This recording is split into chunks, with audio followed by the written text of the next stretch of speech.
Hey everyone, this is Brian Ferguson, the host of Bumps and Thumps, the Talk of Wrestling.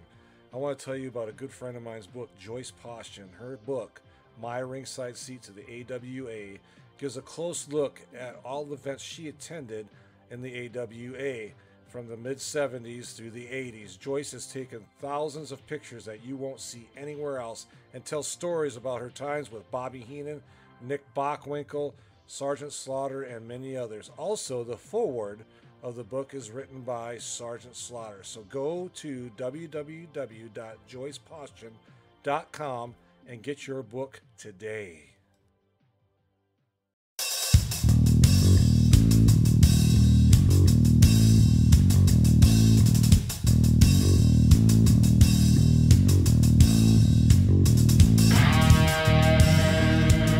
Welcome to another edition of Bumps and Thumps, the Talk of Wrestling. I'm Brian Ferguson. My guest today is from Toronto, Canada.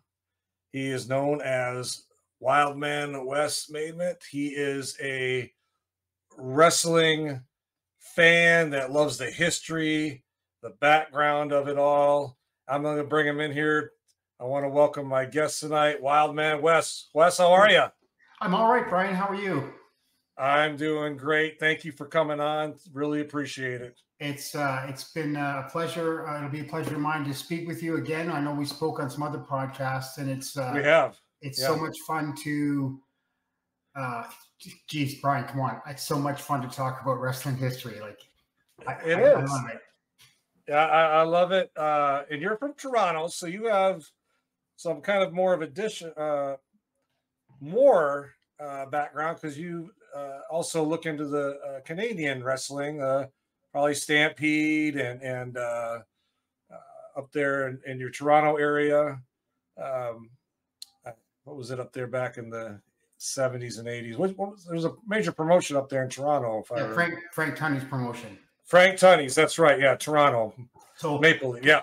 Just quickly to refrain, I did move from Ontario a couple of years ago. I moved up to Manitoba. Oh, okay. I'm sorry. Okay. Not so problem, to be with family. And I still say to this day, so like just over in Oshawa or just over in wherever, like I'm still in Ontario. It's hard to break that habit. But the wrestling history is, since the internet came along, I've realized that I can talk about and look at and research what I love. And it's there's nothing better in this world as far as I'm concerned. I absolutely love it. I crave it every day. Yeah, here I'm with you. And you recently went to the Cauliflower Alley Club reunion. I wasn't able to attend this year, but let's talk about that a little bit. How was that? I mean, I saw your posts on Facebook. What was that? I mean, you met some great people this year. I mean, there was a lot of headliners from the great era I call the 70s, 80s, early 90s. Sure. And what was that like for you? I was overwhelmed. Yeah. It's because of what I just said, talking about wrestling history. When you're in a room with 10, 20, 100, 200 people, and we're all talking about the same thing, how can you not be in nirvana? I was overwhelmed most of the time. I was looking around going, oh my God, oh my God, oh my God. You know, I was a few people I wanted to meet, a few people I wanted to shake hands with that I thought were going to be there. I was overwhelmed by the people I met. I didn't know we're going to be there. You know, Scott Romer and John Lawson were two guys who, and these are all people on social media that I've talked with or dealt with or been associated with for years and years and years. And it's to come to shake hands with these people. It's been remarkable for sure. Yeah. No, I went to my first one 2 years ago. Okay. And I was overwhelmed. And it's always great because, I went last year as well. This year we were, in a different part of the country, we weren't able to attend. But the stars that were there, the Sting, Kurt Angle, there were, the who's who. Lex Luger, Yeah, and you know, I would have loved because I've never met Sting. I've interviewed Luger, but I've never met him in person. Okay. And I've never met Buff. But I tell you, uh, it looked like you had a really good time out there from all your posts. I was lucky that I knew a lot of the Ontario guys, like Ron Hutchinson and Bobby Bass. I knew these guys beforehand, so I was kind of lucky enough to get tagged in with them. So, especially Ron being part of the committee that puts everything together. All volunteers, by the way. If no one said that, they're all volunteers. Yeah. So, yes. When Ron takes you by the hand, so to speak, yeah, you have to buy him beer. But on the same note, you're getting introduced to people. I wore my Wildman West T-shirt till one day. All right. And Bill Alfonso came up to me and said, "What's that? What's that?" And he said that he might be getting Sabu to come over, and I was beyond ecstatic. He promised me that if Sabu showed up, I would have 10 minutes with him to talk about Sabu starting on the Wildman circuit in Ontario. So you can't dream that stuff, right? Right. Yeah, I know. But, no. Rock Riddle, I met him on a podcast a few years ago. We talked for like over half an hour of just anything and everything. So the Rock Riddle, I met Rock Riddle at Iowa back in July. Great guy. He loves to talk. He loves to talk. He loves to talk. Yeah. Go ahead. I'm sorry. Continue. No, it's just I can't even begin to think about.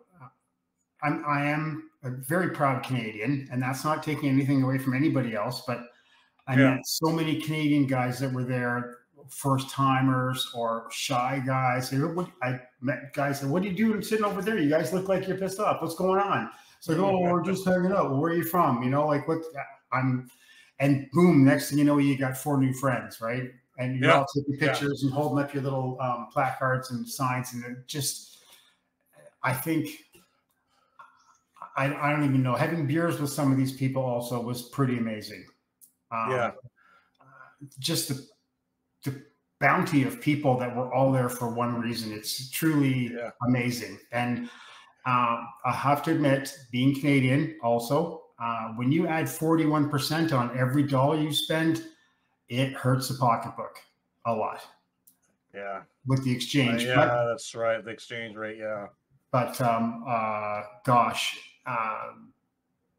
I've never been to Vegas either before, so that was another experience. I was going to ask you if that was your first time. It was, I mean, like I said, I went my first time 2 years ago, and I was just completely blown away. Luckily, the atmosphere is always good. Yeah, really, I'm not either, so I didn't gamble while I was there, but I know a lot of people that do. Yes,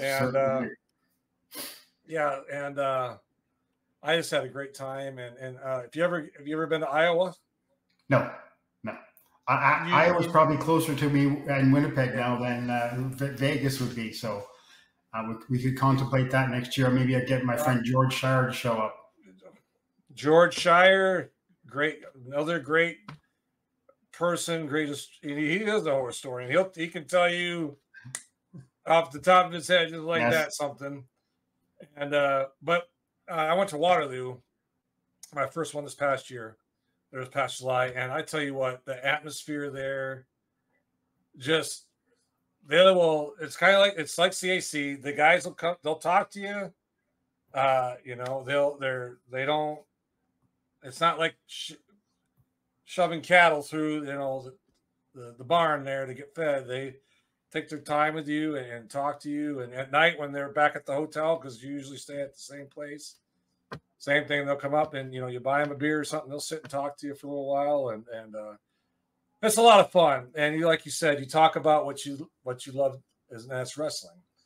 And I'm going to circle back a little bit, Wes, and talk about, you know, growing up, what drew you into this business, professional wrestling?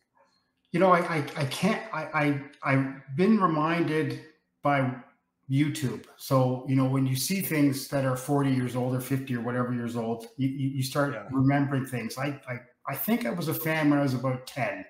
And the earliest thing I can remember is in Toronto, we had Lord Athol Leighton doing the announcing for the Frank Tunney promotion. Of course, the Sheik was the #1 bad guy then.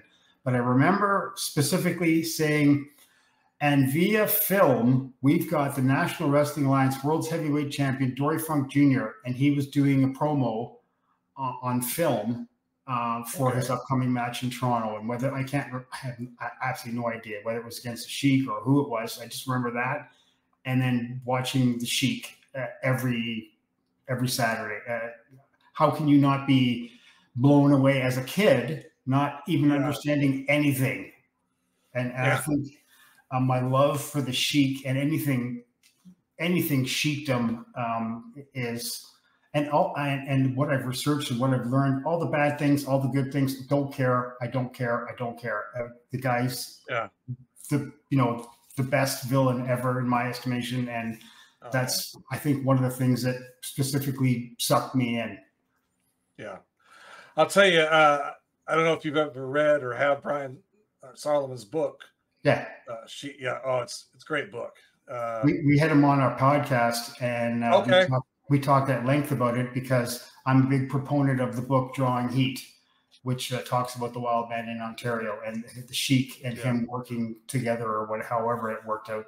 Brian was amazed because, I should say I was amazed because Brian knew about the book. When I brought it up, he was like, "Oh my God." And it was so exciting to be able to sit and talk about that book, which completely worked his way right into his book, Blood and Fire, which other than Mr. Hornbaker's books, I think is one of the best books written on professional wrestling. He dives in. He did a really good job on it, and I talked to him it was a couple years ago now.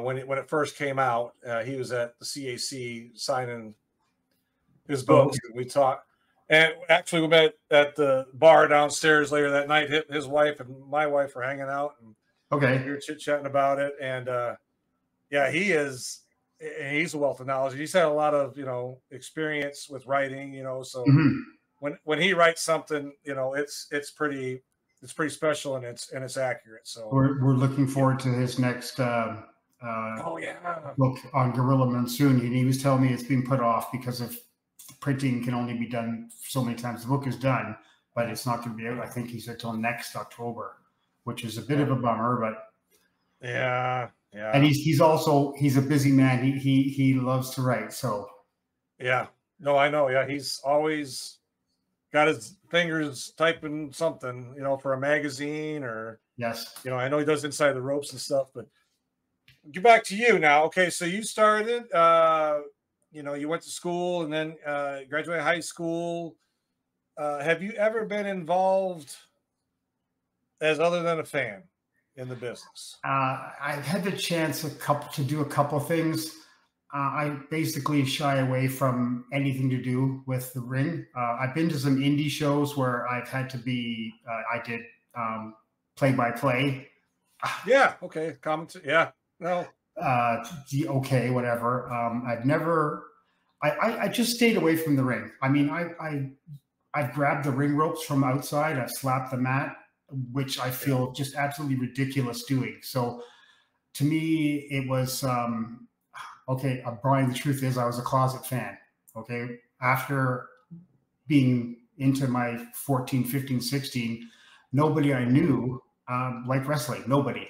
I went to shows for years by myself, and I didn't know there was an underlying group of fans who knew all about what was going on in St. Louis and New Orleans and wherever. So once I found that out through a good dear departed friend, I was blown away, absolutely blown away that there was this subculture, right? Which is now completely out there. It's everyone can grasp it, right? And take. So it's too bad because I look back now and I mean, I could have seen Rick, and I had the time, I had the money. I had a good job. So it wasn't like I could have seen Ric Flair every time he came to Toronto. I could have, I could have every time, but partying and what have you. Yeah. No, I hear you. I'll be honest. When I was a kid, oh, it's fake, blah, blah, I remember though, probably in 84, 5, I was about 14 years old. And, that's when the big splurge, because I love the AWA, because I'm from Wisconsin originally. Yeah. Rice Lake, Wisconsin, about 2 hours northeast of Minneapolis. And, every week AWA would be on Sunday. Parents absolutely hated it. But, however, grandma, right? Grandmas will let you do what you want, pretty much. Yeah. So I could watch TV at their house because grandma, can't tell grandma, no, it's her place. So I would watch AWA, but then we go to church, because it was on before church usually. And, but yeah, I mean, I've always been a fan. There's people I was in the Army for 26 years. Okay. U.S. Army. And every time an event would come near wherever post I was at, I would go.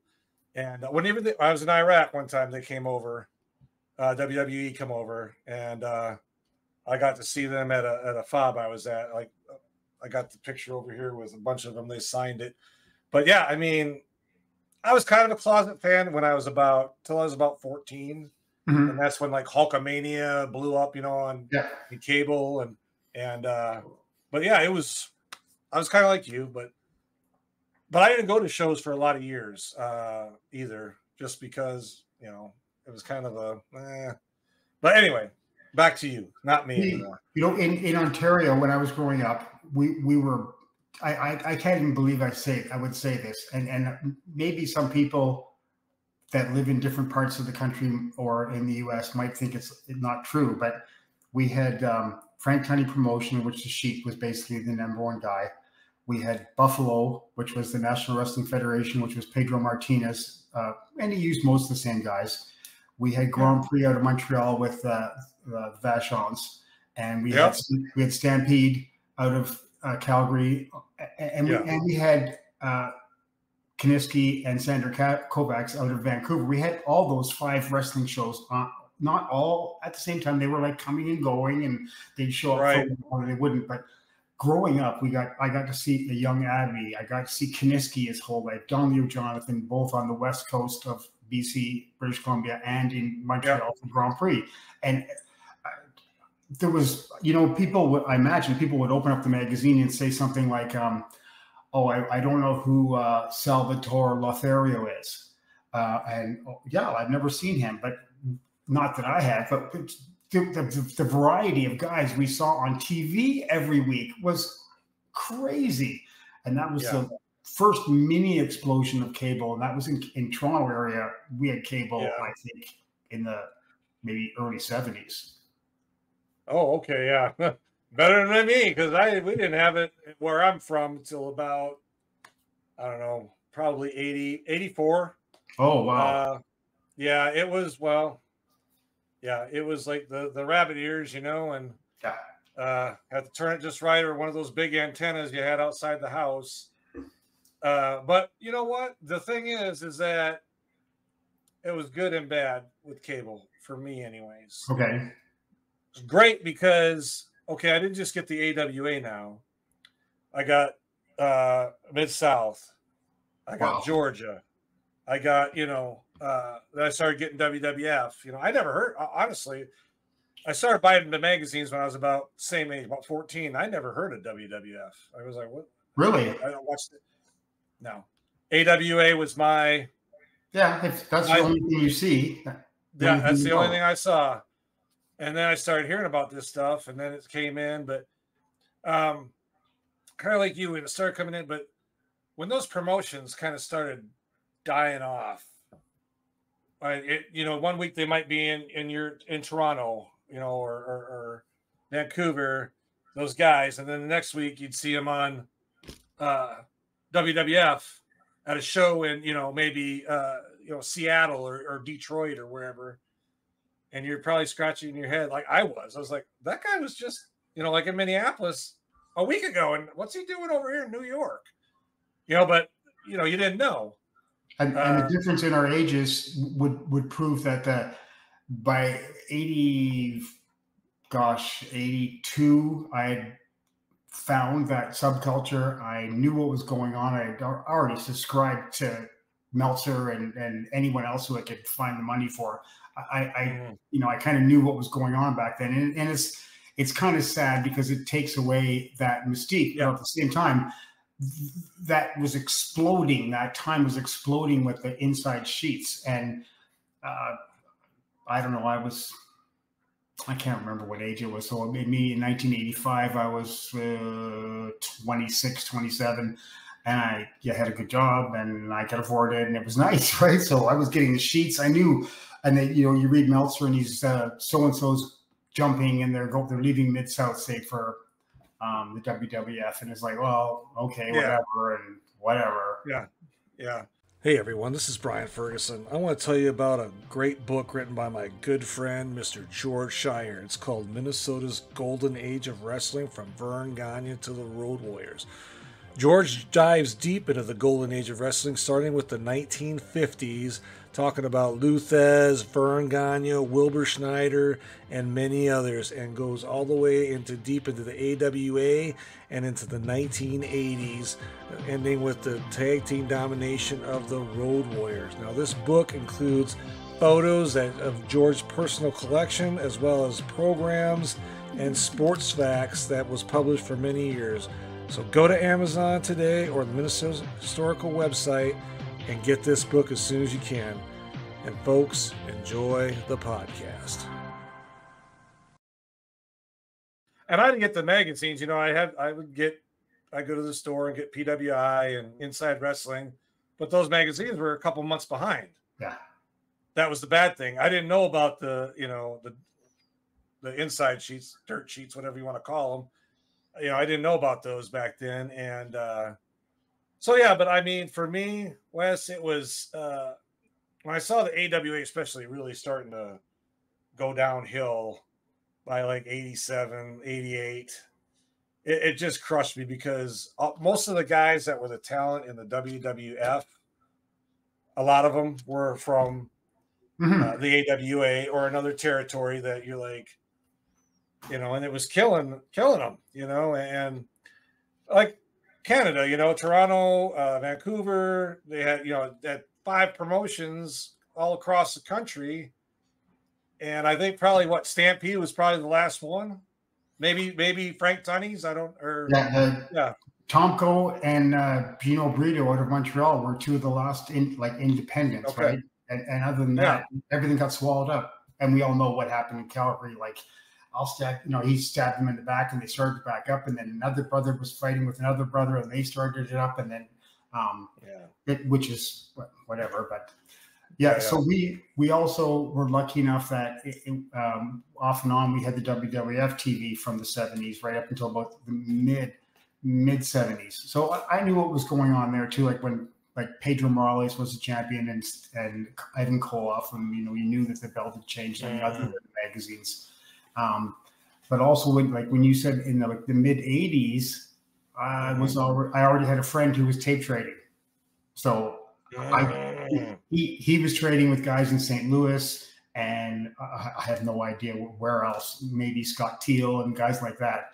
And so when I saw Mid-South for the first time, or the UWF, but I think it was Mid-South when I first saw it, I was blown away because that was the most exciting TV we had seen in a long time. And they pushed the athleticism, they pushed the big stars, and it was awesome. So seeing Sting starting out, and then I saw Sting live a couple of times. I saw him in Toronto once or twice, and in Detroit once. And then seeing him 2 weeks ago, it's we all have gotten older, but on the same note, I got to see Sting. He was standing right there. I didn't get to shake his hand and talk to him, but it was pretty cool. That's one thing, we were out, like I said, we were visiting our grandkids out in Maryland, and it was at the same time. And when I saw your posts and stuff, I was like, man, I looked at my wife and said, we should be there. But you know what? We're making memories with these kids, so it's okay. Family's more important. Oh, yeah, definitely. Believe me, but you think in the back of your mind a little bit, you're like, oh, yeah. I should be there. Go ahead, sorry. No, I was just going to say it is what it is, and I'd rather be with my grandkids because they're growing up so fast that, yeah. I'm at a point in my life where I only have one child. She's in her 30s and she's functioning perfectly fine. It's me and my wife and my dog to take a few days off to go do something which could be once in a lifetime for me. Yeah. Beyond words. I kind of joked before because of all the Ontario people that I knew that have gone down to CAC before and posted pictures, and you go, oh, look at that, oh, look at that, look at that, look at that, whatever. And then to actually do it. Dave Drayson Brzezinski messaged me and said, oh, say hi to so-and-so for me and say hi to so-and-so for me. So I did. And I was like, oh, I haven't seen Dave for so long. I've learned some things that I didn't know that are useful in my podcast down the road, and which is okay. Wow, that's exciting. Yeah. And so, and I'm not a born question asker. I wouldn't just sit here and ask questions to get more information. It's not me. I mean, I want to talk. I want to shoot the breeze, but if something comes up, that's great. But otherwise, I'm not going to try to grill you for something that's going to benefit me down the road. So, no, I'm with you. The one thing I would admit Sting. He's one guy that I remember, like you said, he was in Mid-South. Then he got into WCW Georgia and just escalated that first Clash of the Champions with the title match with Ric Flair. That put that man on the map. Ric Flair even says that was one of his best matches, and he said working with him was great, and I was glad to do it because he was a rising star. Yes. And he's one guy that I always thought a lot of, so I get it. I want to ask you this there, Wildman. All your time doing, viewing wrestling and watching wrestling, who is, I won't say your favorite, but one of your favorite wrestlers that you really just kind of put up at the top? I like the bad guys, always have. But on the same note, you got to give credit where credit's due, especially someone who's been a babyface their whole career. And not very many guys have done it, not like hardly any, right? Like Steamboat. Yeah. Let's say, you could say, other than going to Japan, you could say Bobo Brazil, some of these guys that have always been a good guy or always been a bad guy. And it's a tough question. It really is a tough question. I know. You don't have to answer it if you don't. There's I like the Sheik, and I like the persona. I like what everything he did was beyond anything that anyone could ever do ever again or will ever do. It's just never going to happen. But on the same note, to take away the absolute lack of wrestling ability basically in his last 25 or 30 years, I'm going to say someone, and just because they were a really good guy, a really good guy, and a really bad guy, it's Mark Lewin. Purple Haze, yeah. I saw Mark Lewin a couple times live. Massive career, really popular, good string of brothers who wrestled a long time. For Toronto people, he was like kind of local from Buffalo, New York. And wrestled everywhere, and he wrestled at the top everywhere basically, and a massively long career. So and he's still alive, so it would be so cool to be able to just shake his hand. Yeah, that'd be. I know. It just seems. No. I that's most people would say a very like a Hogan or somebody that I got in the back here. That is, I think that's very unique and very original and very like, okay, this is a guy. You know, for me, I don't think he was ever a bad guy either. Mine is Vern Gagne. Okay. And that's you know, I grew up. You know, I remember him, and one of my other top 5 is Nick Bockwinkel. Those guys would go at it, and those are, you know, Vern has always just been that guy that, you know, he's not very big, but he's not very small, and he's really athletic. And yes, he went a long time in the business and did a lot of great things. And I think that I think like Mark Lewin, you know, the Purple Haze, I don't think they get the credit. I mean, Vern gets credit and stuff, but not the credit like Mark Lewin. They don't get the credit they really that their contributions gave to the sport. You can't take anything away from Vern Gagne. I think I only saw him once when the AWA was coming into Toronto in the early 80s. And I think I saw Bockwinkel like 3 or 4 times, which was just mind blowing, right? Because it's like he didn't do anything, but it was a fantastic match, except one match. They had Chief Jay Strongbow against Nick Bockwinkel for the AWA title, which,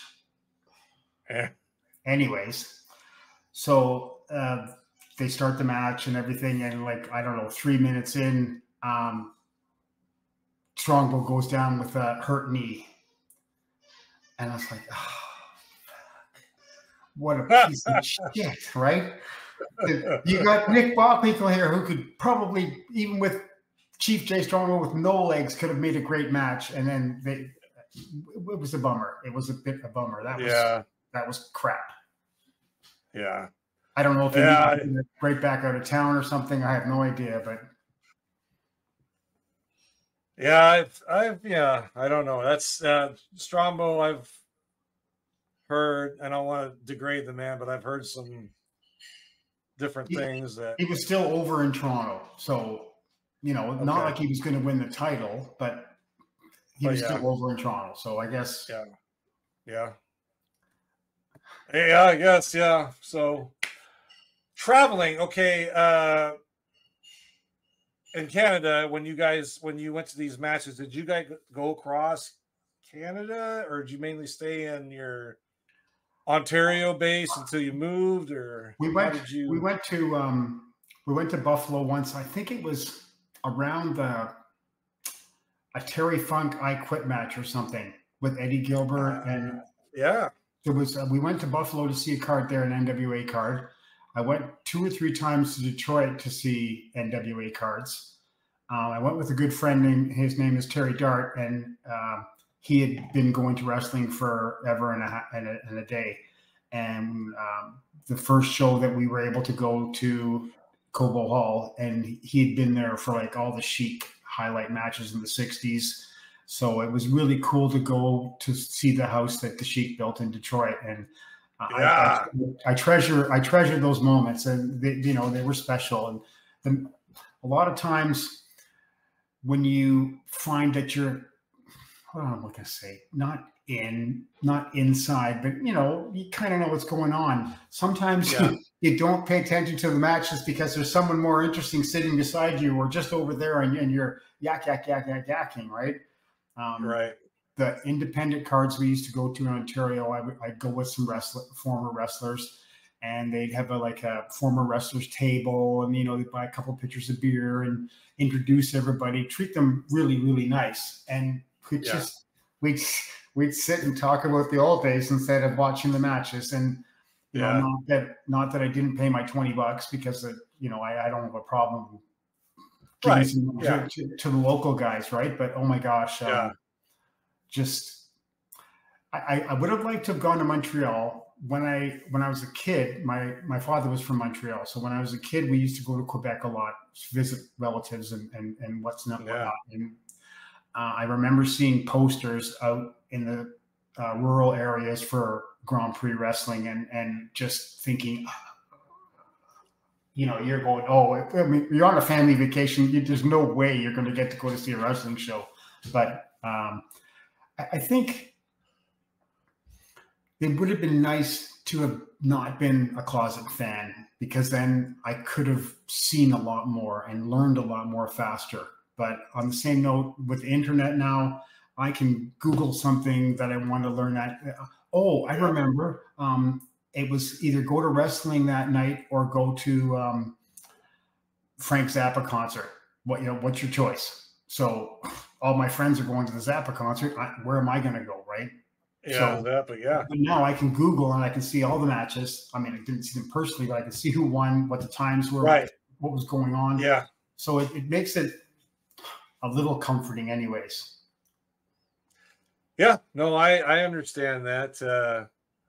I went to some matches, and sometimes then you'd have to make a decision like you, like, do I go to this or do I go to the wrestling match? Yeah, but, like you said, you got to balance it out. Now you got the internet. You can find out the results. I remember when I was a kid, the AWA used to come to my hometown every year. They did an event for I'm not Catholic, but they had a Catholic school in my town, and they held an event there. And all the guys, there'd be at least 4 guys that were main event roster. Yeah. That would come in and they'd wrestle the enhanced talent jobber.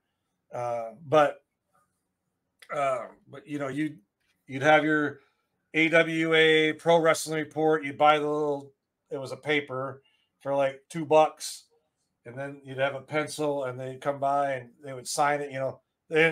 Back then they didn't want $20 for an autograph.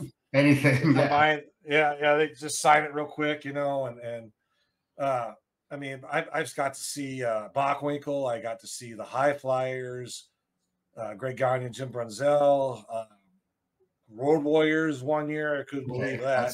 That's nice. Yeah, I mean, this town's like 10,000 people. It's not huge. Okay. And so it's like you come in and you see the Road Warriors, and that's when they were tag team champions. Yeah, massive, and they were tag team champions of AWA World Tag. I mean, it was. Anyway, I mean, they don't do that stuff anymore. They don't come to the small towns, but that's one thing I miss. I don't know about you, the territories, at least, and what I have found out and can remember is those territories, they would just not hit the big towns. They would come do a small town event near a big town. Now, they might have a big event the day before or the day after. Yes. In a bigger town, an hour or 2 away from your town, but they would come through, do it. They'd have 3 or 4 of their guys. And that's one thing that is just, to me, a lost That's a lost opportunity of history. Yeah. It's just never going to happen again. And there's nothing wrong saying that an independent promoter in your general area isn't going to put on shows in your town, because we have them here in Winnipeg, and the guys do 10 minutes up the road in Selkirk, Manitoba. They put shows on there, but it's not seeing the Road Warriors 10 feet away from you, right? The first Wildman show I went to in Toronto, the Sheik and Louis Martinez were in the main event, and I was lucky enough to get there early to get a good seat. There's no ropes, no barriers, no fence, no nothing, and the Sheik's creating massive mayhem like 5 feet from me, 5 feet. I mean, I don't know how many times I had to get up, scoot back, grab my camera and my stuff, and like, is he gonna swing a chair in this general area? So that stuff is gone. It's gone. And so many things in life that were like that are gone now, to innocence or whatever you want to call it, right? Right. I mean, like kayfabe, it's gone. It's pretty much non-existent, and like you said, I mean, these big ones like Impact up in Canada, they're big up there, and they're down here too. They do stuff. WWE and AEW, they're kind of the big 3 now, but they're not going to come to my hometown now, Rice Lake was my old hometown, Rice Lake, Wisconsin, Yeah. and put on a show at a school to raise some money, to help raise some money for them. They're just not going to do it. We're back in the 70s and 80s, the old WW, when it was under Vince Sr., they did that stuff all the time. They would, and if you look at some of the posts on some of the East Coast Facebook pages, you'll see that the Scranton CYO, I mean, they performed there probably once a month because that was the place to go, let alone the TV tapings, which was a small Allentown, PA, or whatever wherever they were there then, right? And even up, probably even some of the Vince era, they were still doing those places, and as it changed and it got less and less kayfabe, the more it evolved into a business. And I might not like Vince McMahon for what he did and as a human being and everything, but as a businessman, highly successful. It's good and bad. It's good because he made it, international. Yeah. It's bad because you lose that, like you said, that innocence, that fan base of, back then. I mean, you paid maybe $5-10 for a ticket. Front row was like $5-10. Now all these events, they're at a major arena. You're going to pay at least $50 to get in, and then if you're going to buy food, T-shirts, whatever, you're going to spend $300-400. Yeah. Some people here in Winnipeg were going to the last time AEW was here, and they said, and they know how cheap I am. Plus, I'm self-employed, Brian. So I have my own little business, and when you have to work, you have to work. So right. I can't buy a ticket and lose the money because I had to work or I'm on call or whatever. So right. The guys were going, well, you should just go down to the ticket wicket the night of the show. They'll probably have some tickets left over. You get in for the regular price of the ticket instead of all the fees for the whatever the ticket market. And the downtown was crammed with AEW tractor trailers, and it was just, wow, how exciting. Whereas before, it used to be one big truck and a pickup truck, usually with a trailer, and that was it. Yeah. The staging, I mean, it's a big show. It's entertainment. It's a big show now. And, I don't have a problem saying I don't watch it. Because I was just going to ask you if you watched it. I don't have cable. I wouldn't know Orange Cassidy if I tripped over him. I just pulled that name out. I don't have no idea who he is. He's Jesse, on AEW, but you got him right at least. Jesse, my former podcast partner, would send me something interesting once in a while, and I'd watch it. You got to watch this. You got to watch this. And I said, okay, so at least I've frequented myself with some of it. But I excuse me. I can't watch it. I can't. It's just, well, I get it. I don't have cable either or satellite. I just have I'm a back in the 80s guy. I have the antenna, the bar across your television now. You must have the rabbit ears. But I'm close enough. I live in a town or a city, so but I don't get AEW. I have to watch it if I do watch it, it's on YouTube, or I just see it on Facebook. Mm-hmm. I go to these indie promotions here. Like there's one called Mid-States Wrestling. You probably met the guy over there, Space Cowboy Jason Jones. He was at the CAC with Jimmy Hart. And okay. He's a big guy, bald, big beard, big dude. But he runs a promotion down here, and it is honestly, Wes, one of the best indies that I've seen in a long time. I mean, it's not, it doesn't look like a circus. Yeah. Or, it's not a bunch of BS. It's legit and it's great. And so I haven't been to an event. Last card I went to was AEW in 1 month before COVID, the lockdowns. It was February, and it was good. I mean, AEW was just coming up then. It was about a year old. I enjoyed it. I mean, it wasn't what I liked is like the WWE ones. If you go to commercial, you're at a Raw or SmackDown, it just goes dark. You just sit in the dark, or they might have a couple light. AEW, they would come out, some of the guys and stuff, and talk to you, how you doing, blah blah blah, out in the ring, and Yeah. So I enjoyed that part, but I don't really watch it that much either. Now I watch the pay-per-views when they're on because I get Peacock, so I can watch Yeah. the pay-per-views. But other than that, honestly, I don't. I probably should more, but I have the internet. That's all I have. So when I have the chance, and I don't watch much TV. So okay. When I have the chance, if my wife's not at home doing something for her business or whatever, I look for something on YouTube and I'll watch Mid-South or I'll watch Memphis or something. Anything just to, and oh yeah, I remember that now. Eddie Gilbert working in Mid-South when he was managing Sting and Rick Steiner, I think. Yeah. So it really excellent times for remembering wrestling. So let me ask you this, and I probably already know the answer, but I'm going to ask you anyways.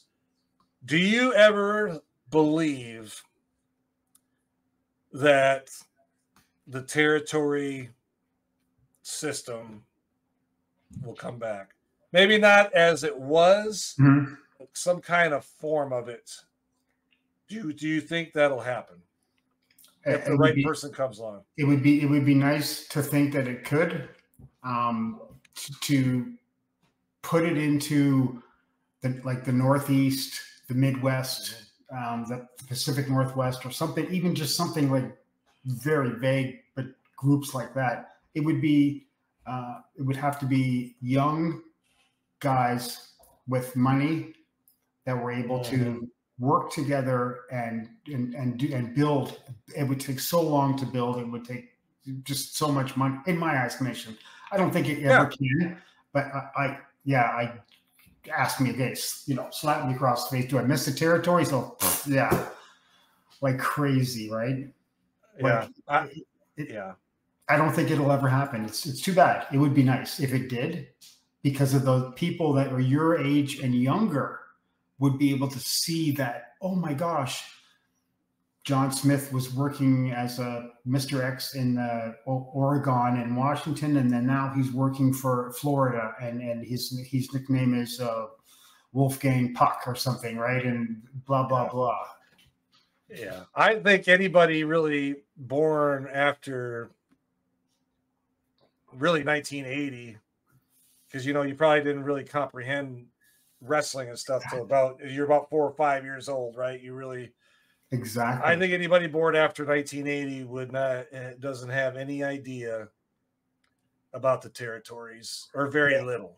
I mean, I was born in 70 and I got to see like AWA, but then I started branching out to the Portland. I remember Portland and Georgia, Mid-South.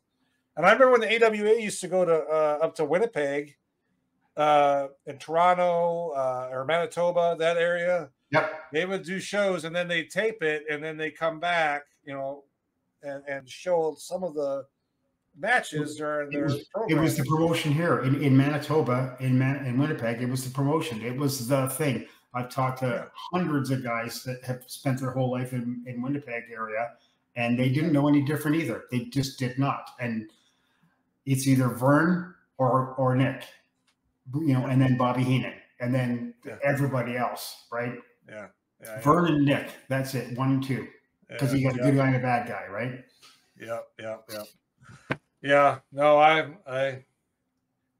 I'm with you. I miss the territories too. I tell you what, if I ever hit the lottery and I get like 500 mil, I would probably tell my wife, "Hey, I love you, but I'm gonna try to start.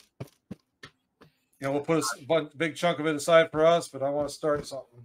It'll never happen, but it would be so all encompassing, because whoever was going to do it would have to do some ass kissing, and they'd have to be bending over, and they'd have to be working so closely and trusting everybody so much. And that was part of the death of the territories, mistrust, right? Because I mean, we know all the handshake. Yeah. So when things start going south, or people aren't making money, you're not my friend anymore.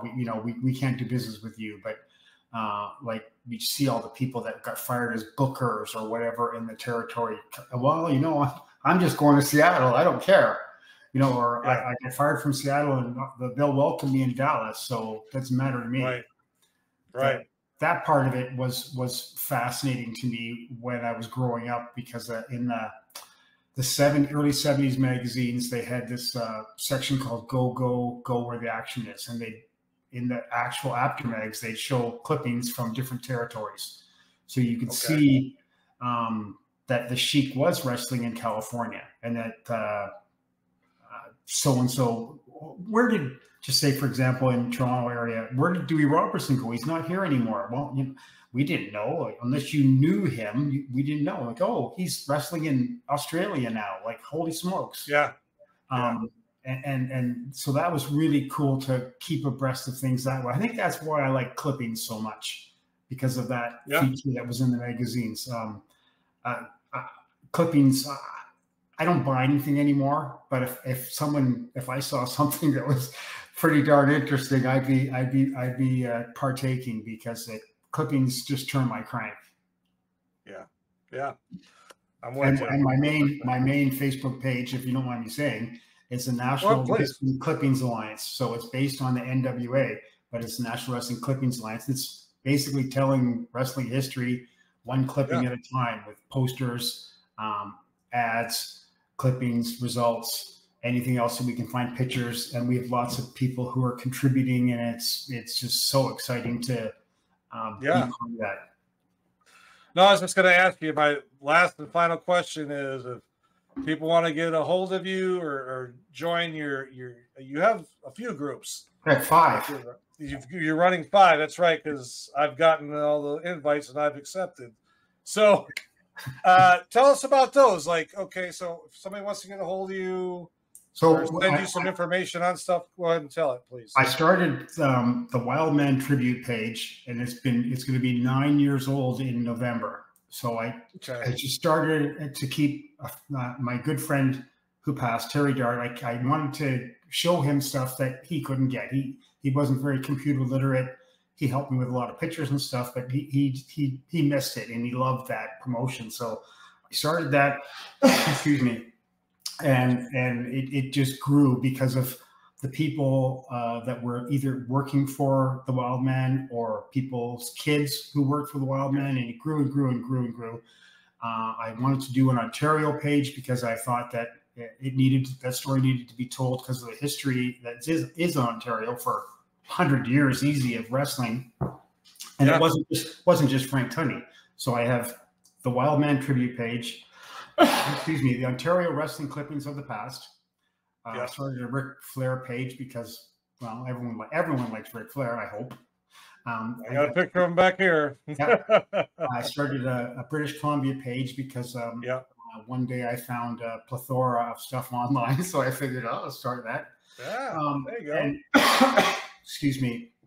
And I have that's Ontario, the Wildman, National Wrestling Clippings Alliance, which is the main page now, and that focuses on everywhere in the world. So I try to do some U.S. and Canada, different things. Mm-hmm. I accumulated a pretty good collection, so I don't think I have to repeat anything probably for 10 years, posting stuff every day. But I like to do Australia. I do some research on Australia and New Zealand, which is fun. Okay.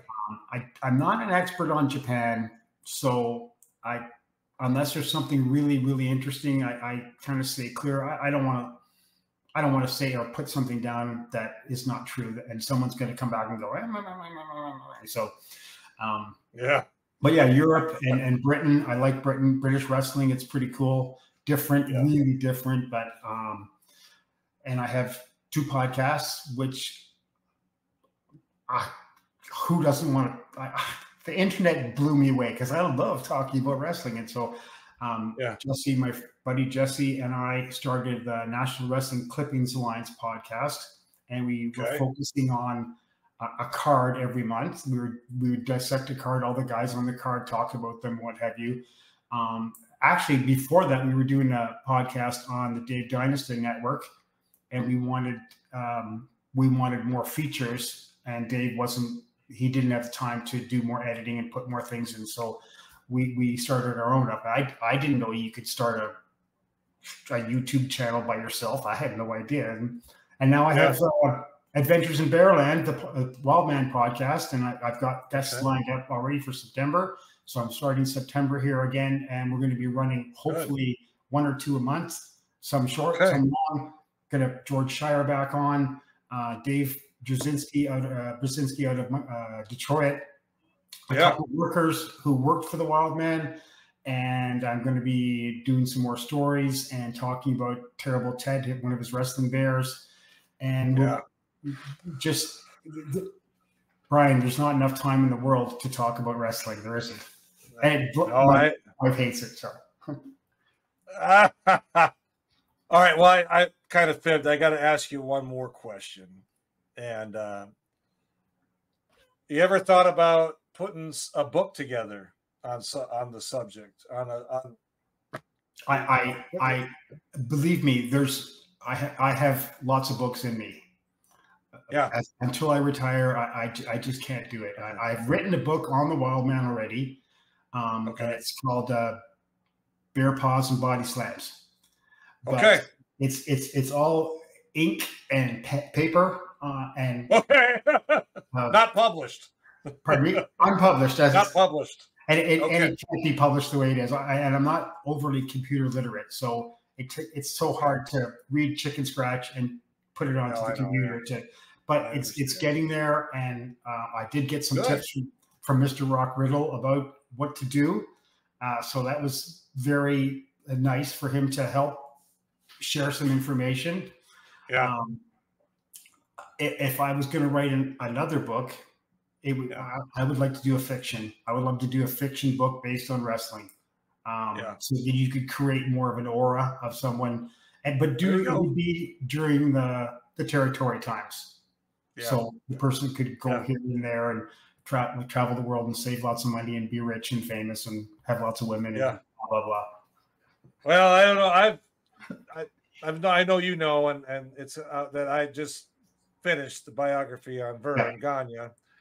And if you do it right, which I know you would, it took me almost 2 years to write. Yeah. And you got to do a lot of research. And I wanted to make sure, and I hope I'm not shooting myself in the foot. I hope it's not a boring book, because I put a lot of time and effort not to just regurgitate, like a biography where you fall asleep in 2 minutes. I tried to make it where you're kind of getting, you're absorbed into it.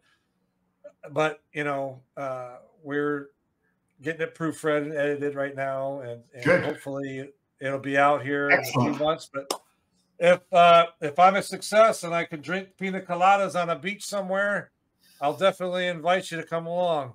Awesome. I will have a beer. I'm not a sweet drinker. All right, I'm not either. I don't drink. My wife. I drink beer too, but I'm just okay. But hey,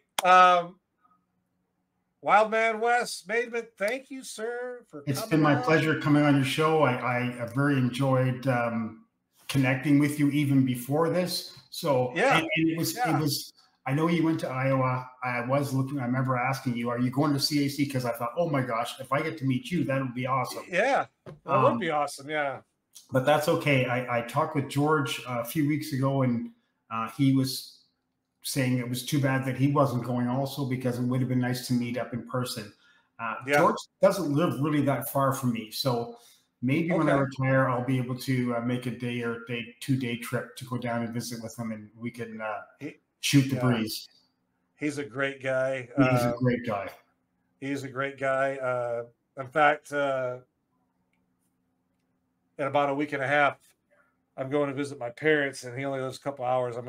My wife and I are going to go by and visit him and his wife. So, yeah, we've interacted a few. I mean, he's a great guy, like I said. And if you go next year, either my plan just for next year is I'm going to plan on going to Iowa, and we're going to go to Vegas next year. Okay. That's for sure. So if you go to either one of those, I'd love to finally meet you in person. I mean, I love talking to you virtually, but it's not the same as talking in person. You know what I mean? It's not. And I treasure the people that I met at CAC.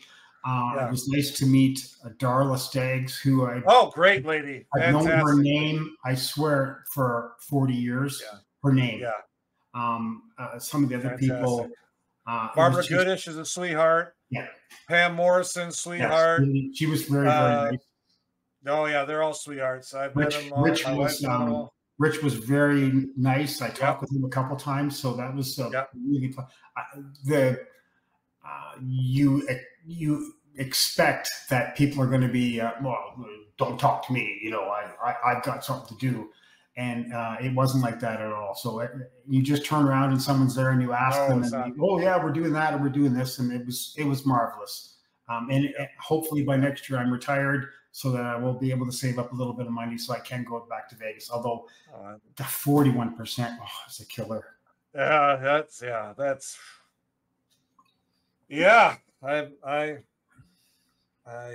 41% on everything. I was like, oh my gosh.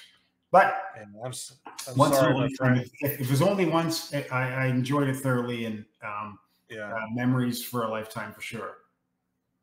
Well, if I'm ever up in Winnipeg, which I might be, because I'm going to start to RV with my wife here in February, and we're going up. We're going to Florida. We're going up for a while, so we cross in up there. Nice. I'll definitely good for you. Contact you. Yeah. Well, she's the smart one with the money. We're fortunate enough to where we can do that. So I'm not no millionaire by any means. She knows how to save money, and I have a smart balance. Yeah. So that's our plan. And definitely if I'm up in that area, I will definitely get in contact with you. We can hopefully meet up or something. By the way, I did see pictures recently of your wedding, and I didn't know that you were, a veteran, so even though you're in a different country, I salute you for being a veteran. Well, thank you. Thank you very much. It's a very selfless and thankful thing that not very many. Yeah. Yeah, we got it was 21 years this year we were married. I was in the Army for 26. I retired about 9 years ago. So it was great. I enjoyed it, and it was time to do something else. So, but yeah, thank you very much. I appreciate it. All right. One more time, Wildman, Wes Maidment, thank you, sir, for coming on. I really Thanks for having me, Brian. It's been my pleasure, and I can't wait to chit-chat with you again. You bet. Folks, if you're watching, thank you. If you're listening, thank you. If you haven't subscribed, please do so, and we will talk to you soon.